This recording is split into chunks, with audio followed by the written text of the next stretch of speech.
Hello everyone, welcome back to my channel. మామిడి పళ్ళ season వచ్చేసింది. మామిడికాయ ఎంతమందికి ఇష్టమో కామెంట్ సెక్షన్లో కామెంట్ చేయండి. నాకైతే చాలా ఇష్టము. నేనేం చేయబోతున్నానో చూద్దాం. Let's go. మరి ప్రాసెస్ చూద్దామా, ఎలా ప్రిపేర్ చేయాలో. ఇక్కడ మామిడికాయని శుభ్రంగా క్లీన్ చేసుకున్నానండి. తర్వాత చూడండి, వాటి వెనక పాటు తీసేసి నీట్గా పీసెస్గా కట్ చేశాను.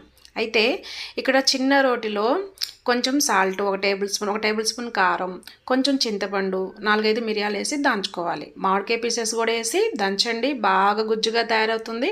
అంతేనండి, టేస్టీ మామిడికాయ చాలా టేస్ట్గా ఉంటుంది. ఒకసారి మీరు ట్రై చేయండి ఫ్రెండ్స్. ఫైనల్లీ రెడీ అయిపోయింది. బాగా జ్యూసీగా ఎమ్మీగా ఉంది. ఇప్పుడు తింటాను.